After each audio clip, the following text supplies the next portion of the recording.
สบายดีน้ำเพชรเดอะไลเด้อวันนี้เขาจะไปเล่นใส่นอสบายดีไหมลูกสบายดีไหมลูกไหมสบายดีอันนี้ซื้อกักกะลินเด้ออันนี้ซื้ออังกาล่าอันนี้ซื้อสวิต้าเนาะปะวันนี้เขาจะไปเล่นใส่นอวันนี้ไปเฮียนห้องเพลงเนาะไปขึ้นรถลูกอังกาล่าขึ้นไปก่อนลูกโอเคมีอย่างแน่คันนะลูกมีโทรทัศน์โอ้มีโทรทัศน์พ่อว่ะ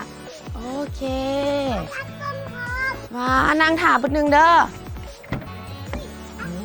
มื้อนี้น้ำเพชรจะพาลูกไปเรียนดนตรีที่อาร์ตเวนิวด้วยรถนิสสันเทอร่าเป็นรถครอบครัวของน้ำเพชรเองพร้อมแล้วเนาะเดี๋ยวพวกเขาพากันไปเลย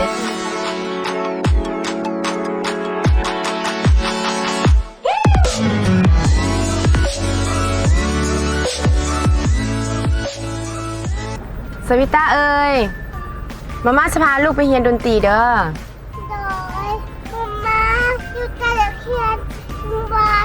เรียนฟ้อนหวะเรียนภาษาพ่อมื้อนี้ไปเรียนดนตรีก่อนเนาะน้ำเพชรดีใจหลายที่ตัวเองตัดสินใจในการที่เลือกรถคันนี้มาเป็นรถครอบครัวเพราะว่าจะเป็นภายในรถเนาะการกว้างขวางของรถหรือว่าการความปลอดภัยหลายๆอย่างนะเฉพาะรถคันนี้ถือว่าสุดยอดถ้าเปรียบเทียบจากรถคันอื่นๆที่น้ำเพชรเคยขี่มาเนาะบ่ว่าจะเป็นความสะดวกความสบายบ่ว่าจะเป็นเวลาเฮา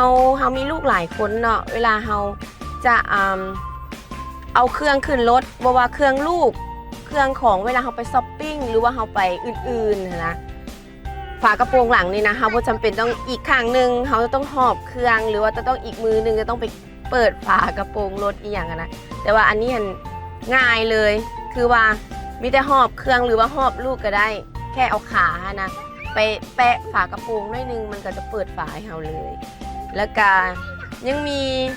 ในการที่ว่าถ้าสมมุติเขาขี่รถไปเนาะถ้าสมมุติว่าขี่ไปแล้วเขาขี่เกินเลนนะกายเลนเวลาเขาเพลินเนาะเวลาพอมันนิ่มมันนะเพลินกายเลนปุ๊บรถก็จะเตือนเขาเลยบอกว่าเจ้าขี่กายเลนแล้วก็จะมีสัญญาณเตือนอยู่หน้าจอทางหน้าเลยแล้วข้อดีอีกก็คือว่าเวลาเราขี่ไปในบอนทีทางสันเนาะทางสันทางภูหรือทางเอียงทางไม่อย่างนั้นถ้าสมมุติว่าข้างนี้เอียงหลายข้างนี้อาจเอียงหน่อยรถนี่ก็จะเตือนเขาเลยว่าอุ๊ยฝากซ้ายนี่เอียงหลายได้ข้างขวานี่เอียงหน่อยเขาสามารถปรับความสมดุลได้และอีกอย่างก็จะมีการซวยฟูลวินถ้าสมมุติว่าเราไปบอลที่ว่าพาลูกไปหลินบอลที่ว่ามีทางเปื้อนหลายเกินไปหรือว่าทางขุมหรือว่าทางที่แบบว่าตุกขุมหรือว่าตุกห้องตุกอย่างนะ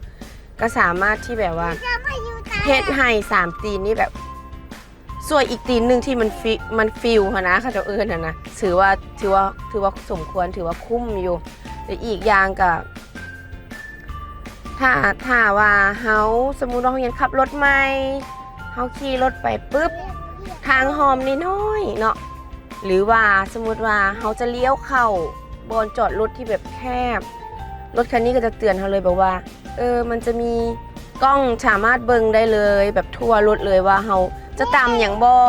ทั้งหน้าทั้งหลังทั้งซ้ายแล้วก็ทั้งขวาเพื่อว่าความปลอดภัยของเฮาหลายด้านอยู่นะหรืออีกอย่างกะรถคันนี้กะลูกก็มากได้เพราะว่าทางหลังนี่มันจะมีกล้องมอนิเตอร์บอกเขานะกล้องโทรทัศน์นะอยู่ทางหลัง2หน้าจอเพื่อว่าเวลาเฮาไปเนาะเวลาเฮาไปคนเดียวเวลาเฮาบ่ได้มีสามีไปนำเฮาก็สามารถขับรถไปได้เอาลูกเฮา3คนขึ้นรถได้เลยโดยการที่เปิดให้ลูกเบิ่งการ์ตูนอยู่ในรถหรือว่าเปิดเพลงให้ลูกเต้นในรถบอหรือว่าอื่นๆลูกสามารถเล่นกิจกรรมในรถได้แบบสบาย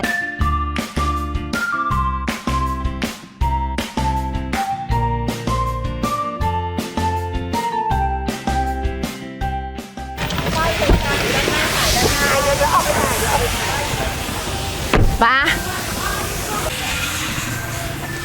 ลงมาเย่โอ้เย่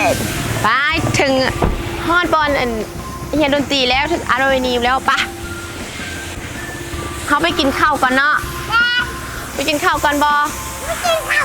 เพราะว่าหิวข้าวแล้วไปกินข้าวบอหิวหลายบอยกมือขึ้นเบิ้ง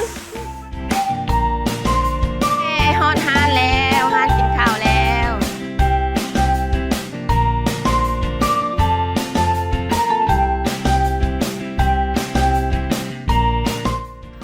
เด้พิซซ่ามาแล้วเดี๋ยวแป๊บหนึ่งเด้อเดี๋ยวมาตักให้เด้อให้สวิตตาก่อนสบายดีสาวครูไหมลูกสบายดีสาวครูลูกมาเรียนดนตรีหวะเดี๋ยวไปอังกาล่าเรียนอย่างลูก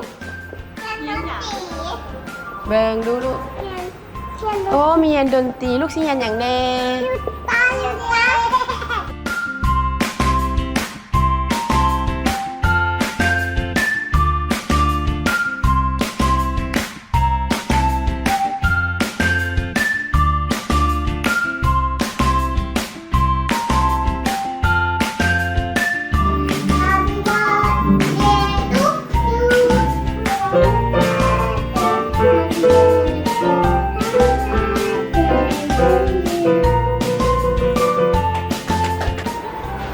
สาวครูฝากอันเด็กน้อย3คนนี่เด้อเพราะว่าตอนนี้กำลังสิออกไปเวียกด้วยนึงแล้วก็ฝากในประมาณ2 ชั่วโมงมาหา2 ชั่วโมงเนาะเจ้าได้บ่ต้องเป็นห่วงอยู่นี่เขามีบอลให้เด็กน้อยเล่นโดยกับมีนะครับเข้ามาข้างในเลยครับหลายเด้อสาวครูโดย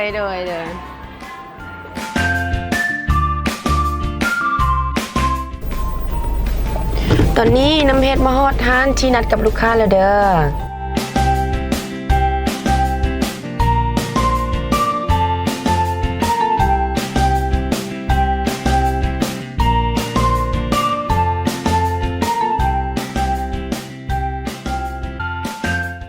ตอนนี้น้ำเพชรมาฮอดห้านแมงโกมาเนียแล้วเป็นห้านที่น้ำเพชรนัดกับลูกค้าที่จะต้องเดินทางไปศัลยกรรมที่ประเทศเกาหลีน้ำเพชรขอเวลาหน่อยนึงเนาะเพื่อที่จะต้องลงกับลูกค้าแล้วอีก2 ชั่วโมงเราเจอกันเนาะสาวผู้น้อยเป็นจังใดแล้วเนาะเด็กน้อย3 คนมีมวลซื้อกันหลายเพราะว่ามีมูหลายคน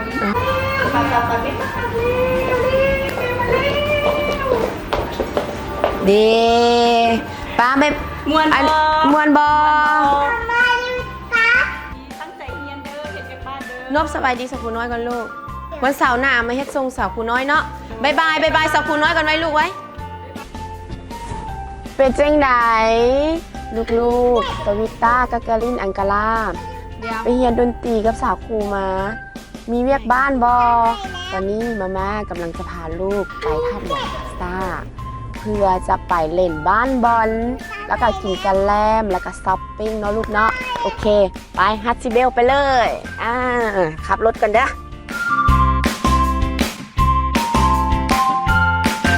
เมื่อว่าวถึงว่าวแมกกาซีนเนาะก็นี่เฮ็ดให้นึกถึงว่าวแฟชั่นวีคเพราะว่าว่าวแฟชั่นวีคนี่ก็ได้จัดขึ้นมา6 ปีซ้อนของลูกเนาะคือน้ำเพชรจะบ่ค่อยเป็นเจ้ากี้เจ้าการเรื่องการที่ว่าลูกคนนี้ต้องเรียนแบบนี้และลูกคนนี้ต้องเรียนแบบนี้และอีกลูกคนนึงต้องเรียนแบบนี้น้ำเพชรจะบ่ได้วางแผนแล้วบ่ได้วางมาตรการประมาณนั้นแต่น้ำเพชรจะเป็นฝ่ายสนับสนุนอย่างเดียวโดยที่ให้ลูกตัดสินใจเองว่าคือสวิต้าเนาะแล้วจะมักหยังแล้วกักกะลินแล้วจะมักหยังแล้วอังกาล่าเราจะมักหยังเฮาผู้เป็นแม่เฮามีหน้าที่คือสนับสนุนอย่างเดียวที่สุดเท่าที่จะสุดได้เพื่อให้ลูกเฮามีอนาคตที่ดีที่สุดและเซนว่าน้ำเพชรเองก็ได้เฮ็ดธุรกิจเดอะไลน์เป็นศัลยกรรมความงามอยู่ที่ประเทศเกาหลีและการน้ำเพชรนั่นก็ได้มีโอกาสในการที่พาลูกค้าบินไปผ่าตัดอยู่ที่ประเทศเกาหลีซึ่งว่า1 เดือนและหลายครั้งเลยแหละก็เลยได้มีโอกาสเนาะพาลูกๆได้ไปเรียนวัฒนธรรมอยู่ที่ต่างประเทศ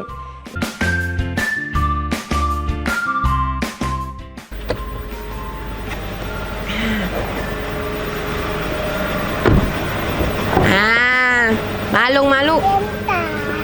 า กากะลินลงมา อังกาล่าลงมาลูกจ้าสวิต้าลงมาลูก ลงมาไว้เอาปะไว้รถก็ได้ สวิต้ากากะลินอังกาล่ามวนบอ หวาน มีความสุขบอมือนี้นะมีความสุขหลายบอมือนี้น้ำเพชรก็ได้พาลูก3 คนพาไปเรียนดนตรีแล้วก็ไปกินข้าวเป็นมื้อวันพักผ่อนของแม่และลูก น้ำเพชรก็มาฮอดบ้านอย่างปลอดภัยแล้ว เพราะว่ามีรถคู่ใจโดยนิสสันเทอร่าเป็นรถของครอบครัวน้ำเพชรเองไปบ๊ายบายเข้าบ้านปะบ๊ายบายและขอขอบใจรถนิสสันเทอร่าที่มีส่วนร่วมขับเคลื่อนในโครงการว้าวสร้างความหักความผูกพันสร้างสถาบันครอบครัวในสปป.ลาวและส่วนตัวน้ำเพชรเองก็มีส่วนร่วมในโครงการนี้